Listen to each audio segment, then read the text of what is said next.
ზრდის საშუალებით რა. ნახე ჩამოვიდა უკვე მეორე სტანდარტულ დევიაციაზე, სადაც უკვე ეს თქვა დისკაუნტში ვართ, ფასდაყელებაში ვართ, საიდანაც ყიდველი აქტიურდება, უნდა გააქტიურდეს, მაგრამ თუ ვერ დავინახეთ ყიდველის გააქტიურება, ტრეიდს არ გავხსნით, მაგრამ დავინახავთ უკვე ყიდველის გააქტიურებას, ხო? მარკეტზე ამ ინტერესს დავინახავთ, ხო? ინიციატივას დავინახავთ ყიდველის მხრიდან. მერე უკვე ვიწყებთ ყიდვას, ნახე? აი ეს არის გამყიდველების აბსორბცია, ნახე? ამხელა ვოლიუმი იყო მარკეტში შედებული, დიდი ვოლიუმი იყო გაყიდვის მხარეს, მაგრამ შედეგი არ ჩანდა. იმიტომ რომ ყიდვის ზონაში ვიყავით, ეს არის სტანდარტული მეორე სტანდარტული დევიაცია. და აქედან გააქტიურდა ყიდველი, ძლიერად დაიწყო, ძლიერად დაასრულა ყიდვა. აქაც, ნახე? შემდეგი სანთლები უკვე აგრესიულია. აგრესიულია და ვიპის იდეაში თამამად და მარტივად გატეხა, ნახე? აბსორბცია არ არის, გამყიდველების აბსორბცია ამით პლუს, იმიტომ რომ დიდი ვოლიუმი ქონა შედებული, მაგრამ შედეგი ვერ მიიღეს ესე ვთქვათ.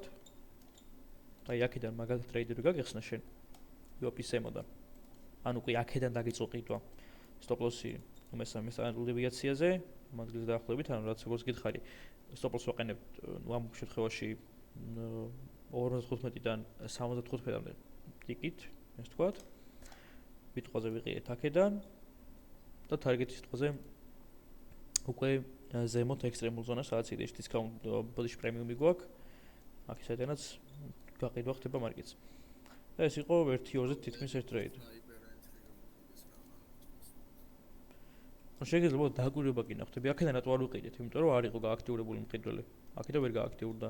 აქედან რატო ვიყიდეთ? დავაკვირდით ფუტპრინტს, დავაკვირდით ვოლიუმს, დავაკვირდით ნუ იყო აბსორბცია, ეგზაუცია, მაგებს დავაკვირდით, ტრეიდი გავხსენით რა. ახლა აი აქაც ნახე, ჩაფეილდა ეს გამყიდველი, ვერ წამოვიდა, წამოიყვანა ფასუქემოთ, ვერ გააქტიურდა გამყიდველი. აქედან ყიდვას იწყებ რა. ანუ ერთ-ერთი საინტერესო, ერთ-ერთი ეფექტური ხელსაწყოა VWAP ნუ ორდერ ფლოუ ტრეიდინგში რა. აი ამდენი ტრეიდი გაქვს